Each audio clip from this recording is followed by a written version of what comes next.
Here's the big challenge of life. You can have more than you've got because you can become more than you are.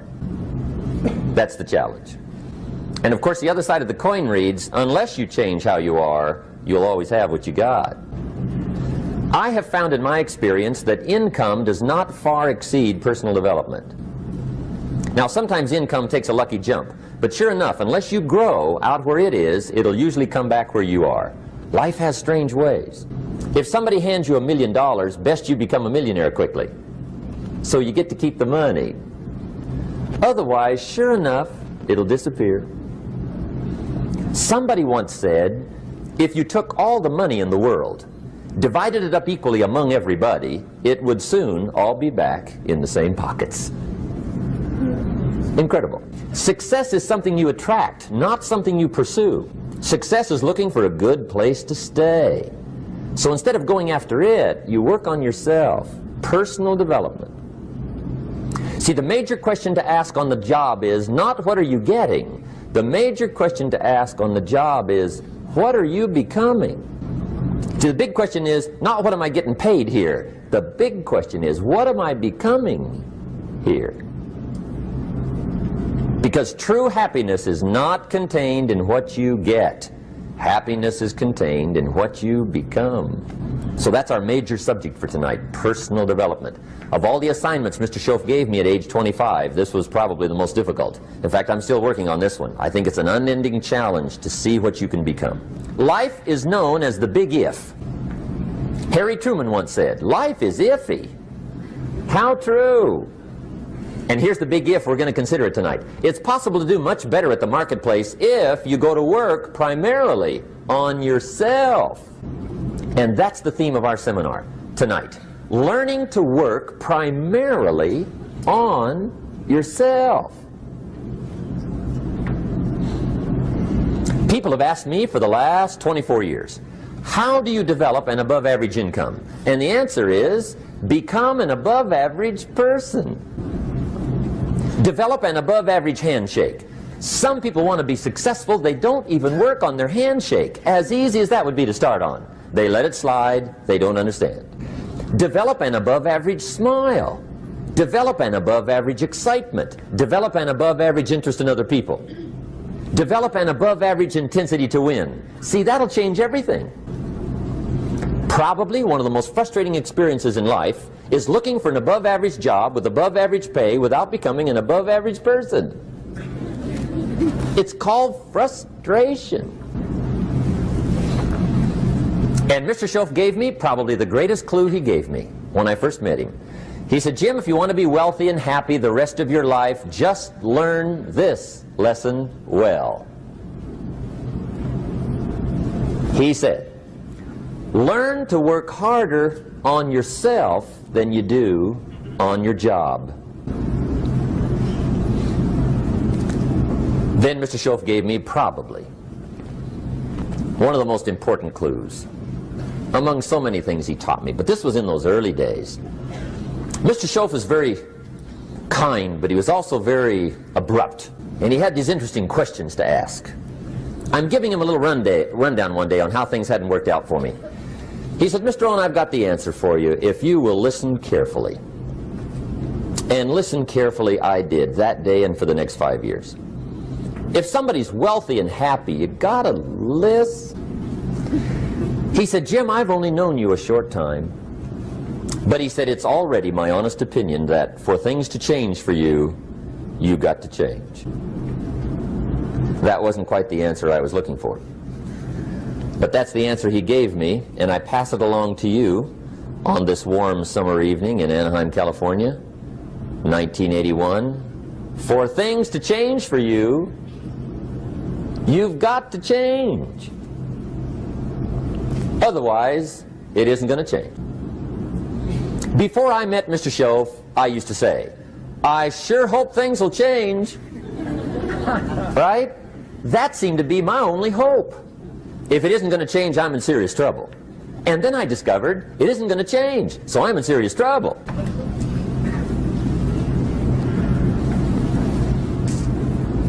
See, I can tell you what the 80s are going to be like. You have dropped into the right place. I did a seminar one time for Standard Oil executives and management in Honolulu. And we're having a conference one day on this big conference table. And one of them said to me, "Mr. Rohn, you know some fairly important people halfway around the world. What do you think the 80s are going to be like?" I said, "Gentlemen, I do know the right people. I can tell you." So they all listened very carefully. And I said, "Gentlemen, based on my wide experience, I can really honestly say to you, in my opinion, in the 80s, it's going to be about like it's always been." Aren't you glad you came? That's inside. I don't pass that around just everywhere. Now, of course, I said that to make a point, but I also said it because it's accurate. It's going to be about like it's always been. It isn't going to change. The tide comes in, and then what? It goes out. For 6,500 years that we know of, recorded history, and probably long before that. So it is not going to change. It gets light, and then what? It turns dark. 6,500 years. See, it's not likely to change. And we're not to be startled by that. If the sun goes down, the guy says, "What's happened? What's happened?" It means he hasn't been here long, I guess, right? It always goes down about this time. The guy says, "Well, I don't like that arrangement." Well, you got to talk to somebody besides me, right? It gets light, then it turns dark. In rotation, the next season after fall is what? Winter. Pray tell, how often does winter follow fall? Every year regularly for the last 6,500 that we know of. See, it is not going to change. Now, some winters are long, and some are short, and some are hard, and some are easy, but they always come right after falls. It isn't going to change. Sometimes you can figure it out, sometimes there's no way to figure it out. Sometimes it goes well, sometimes it gets in a knot. Sometimes it sails along, sometimes it gets in reverse. See, that's not going to change. The last 6,000 years reads like this: opportunity mixed with difficulty. That's how it reads. It isn't going to change. The man says, "Well, if it isn't going to change, how will my life ever change?" Answer, when you change. And whether I'm talking to high school kids or business executives, my message is always the same. And it goes like this: the only way it gets better for you is when you get better.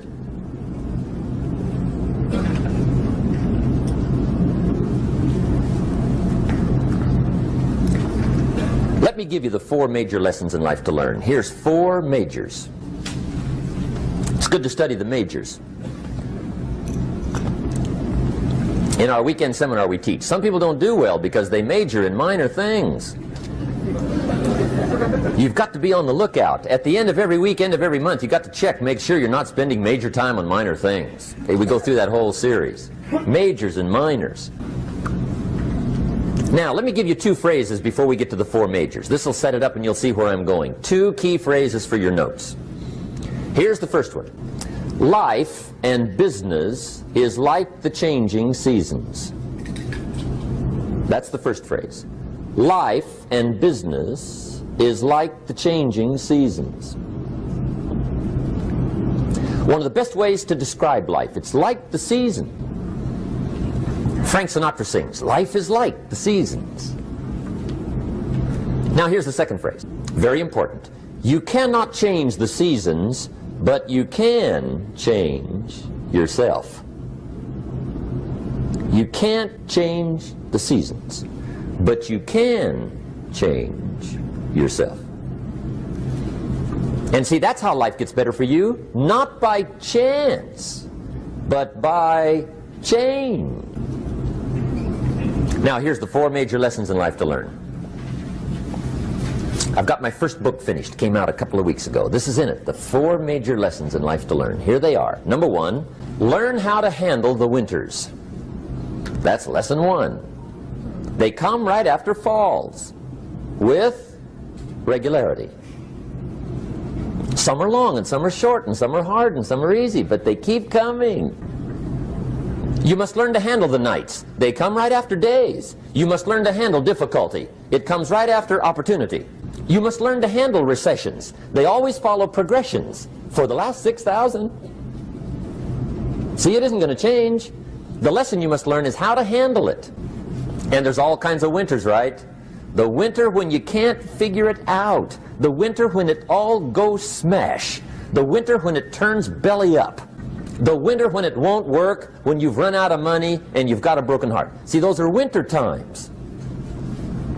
There's all kinds. Economic winters, social winters, personal winters.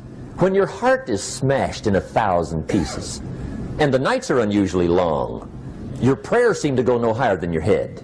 It's wintertime. Barbra Streisand sings, "It used to be so natural to talk about forever, but used to be's don't count anymore. They just lay on the floor till we sweep them away. You don't sing me love songs, and you don't say you need me, and you don't bring me flowers anymore." A song of winter. But see, the disappointments come. Those are normal. That's part of life. But the question is, how do you handle it? How do you handle the coming winters and the disappointments and the down times? Well, you can't get rid of January by tearing it off the calendar. But here's what you can do. You can get stronger, you can get wiser, and you can get better. The winters won't change, but you can. And that's how life changes for you. See, before I understood, when it was winter, I used to wish it was summer. I didn't understand. When it was hard, I used to wish it was easy. I didn't know. And then Mr. Schoaf gave me a part of his very unique philosophy when he said, "Don't wish it was easier, wish you were better."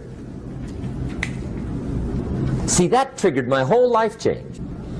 Don't wish for less problems, wish for more skills. Don't wish for less challenge, wish for more wisdom. That's the key. So that's lesson 1, learn how to handle the winters. Here's lesson 2, learn how to take advantage of the spring. That's the second one. Spring is called opportunity. And spring follows winter. What a great place for it. If you were going to put it somewhere, that'd be the place to put it, right after winter. And pray tell, how often does spring follow winter? Every year with regularity, 6,000. You can almost count on it. See, opportunity always comes. Days follow nights. Isn't that terrific? Opportunity follows difficulty. But here's what you must learn to do. Underline these 2 words in that key phrase. Take advantage. Underline those 2. You must learn to take advantage of the spring. See, just because spring rolls around is no sign you're going to look good come fall. You got to do something with it. In fact, you have to get good at one of 2 things in life. Planting in the spring or begging in the fall. Or get somebody to do it for you. See, those are about the only alternatives. Now here's what else you must do. Take advantage of the springs quickly, because there's only a few. Just a handful of springs have been handed to each of us. They don't come forever. Life is fairly brief. So you got to read every book you can get your hands on what to do with your springs while they're here. And take advantage, they soon run out. The Beatles wrote, "Life is so short." And for John Lennon, it was extra short. But life is brief. Elton John sings, "She lived her life like a candle in the wind." It's brief. So whatever you're going to do with your life, you got to get at it. Don't just let the springs pass. Here's the 3rd major lesson in life to learn. Learn how to protect your crops all summer. You got to take care of what you start. Sure enough, as soon as you've planted your garden in the spring, the busy bugs and the noxious weeds are out to take it. And here's the next bit of truth. They will take it unless you prevent it. And that's the 3rd major skill to learn. You've got to learn to prevent the intruder from taking all the good you start. It's one of the challenges. Here's 2 key phrases under number 3. First one, all good will be attacked. On this planet. Maybe not the next one we get to, but on this one, all good will be attacked. Every garden will be invaded. Not to think so is naive. And here's the second phrase. All values must be defended. Political values, social values, community values, family values, marriage values, friendship values, business values. Every garden must be tended all summer. Third major lesson. Now here's number 4. Fourth major lesson in life to learn. Learn how to reap in the fall without complaint. Learn to reap come harvest time without complaint. Take full responsibility for what happens to you. It's one of the highest forms of human maturity, accepting full responsibility. It's the day you know you've passed from childhood to adulthood, the day you accept full responsibility. And another note, learn to reap in the fall without apology. Without apology if you do well, and without complaint if you don't. That's maturity. I used to have that long list of reasons why I wasn't doing well. To explain. You got to explain, right? Otherwise you're going to look bad. I used to have this funny list called Reasons for Not Looking Good.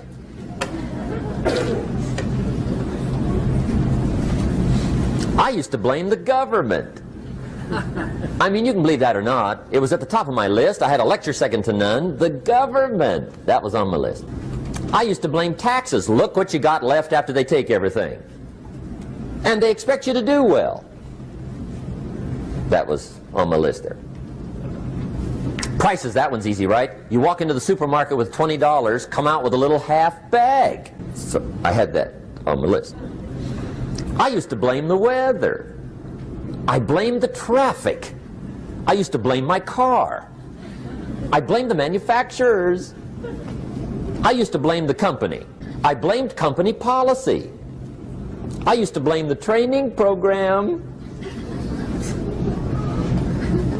I blame my negative relatives. They were always putting me down.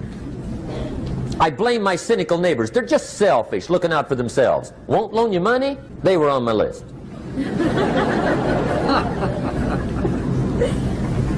I used to blame the economy. I blamed the community. That's a pretty good list for not doing well, isn't it? I thought it was good. I'll never forget one day, Mr. Schoaf was very kind, but he was also very blunt, and this was no exception. And I'm glad he was blunt. There's a lot of things I'd have missed if he hadn't have been blunt. One day, with sort of a curious look on his face, he said, "Jim, just out of curiosity, tell me, how come you haven't done well up until now?" Excellent question. I thought, well, so I won't look too bad, I'll go through my list. And this list I just gave you, I put that on him. And he was very patient. He let me go through the whole thing, the government, the weather. I went through this whole thing. When I finished, he looked my list over very carefully. He said, "Mr. Rohn, big problem with your list. You ain't on it." How brilliant.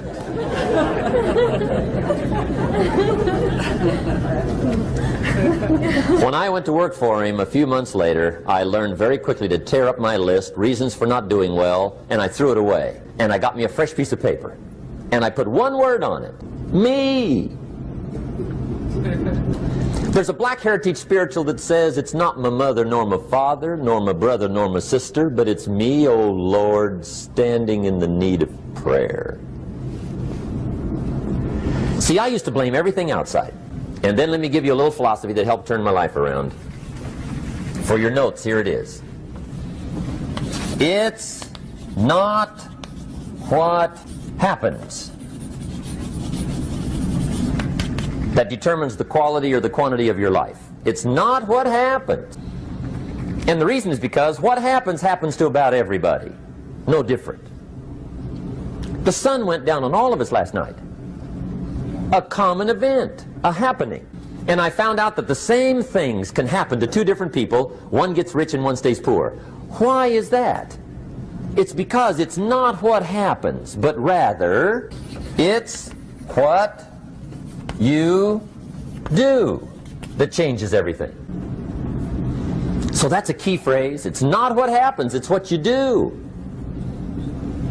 What happens is about the same. You might put that in parentheses here. Same. What people do, that's what's different.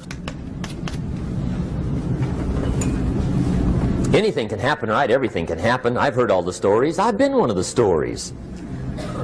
Hey, we could all tell stories all night long, right? Happenings.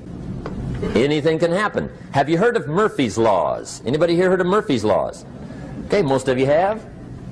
Murph had these laws. One of them was, if anything can go wrong, it will. That's one of Murphy's Laws. He was not one of the great positive speakers of the day. But anyway, it's still true though, right? Anything can go wrong, everything can go wrong. For sure. I've fallen out of the sky so many times. Once to the tune of a couple of million. Devastating. Took me a while to survive that one. Now, it wasn't all that much, but it was all I had. Right? I mean, that's when it's much, right? When it's all you got. If you got 3, 2 go, you got 1 left, you ain't looking that bad. But when it all goes. Has anybody been there when it all went? Anybody? Come on, the rest of you liars. Go ahead. Hey, we've all been there, right? When it all went. Of course, it used to be a long time ago, right? When you ran out of money, got to 0, you were all through. Heck, now you can whistle right on by 0, right? I mean, they will bury you. That's what they will do.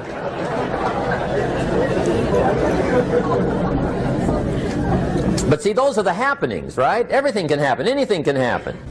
But it's not the happenings. It's what you do about it. Somebody says, yeah, but you don't understand the disappointments I've had. Come on. Everybody's had their share.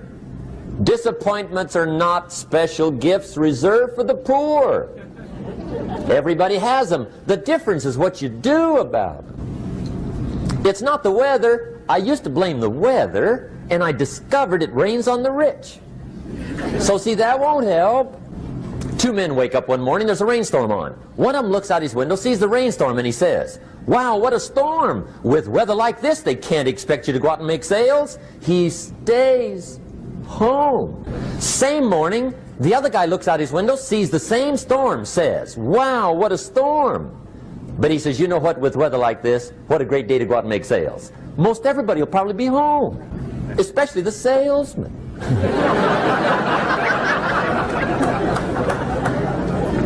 See, that's the difference in how your life works out. It's not what happens, it's what you do. So here's one of the key questions of the evening. Starting tomorrow, what are you going to do that'll make a change in your life's direction?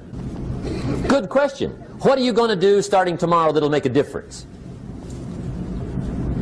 Now see, if you don't do something starting tomorrow that'll make a difference, guess what? It's gonna be the same. And see, that way you can guess what the next 5 years are going to be like. Look at the last 5. Because the next 5 are going to be like the last 5 unless you, major key, tomorrow, change it all. Or change a little, or change something, or don't change. It's choice time. You can do whatever you want. But it's nice to know any day you wish you can change your whole life. What can you do starting tomorrow that'll make a difference? Good question.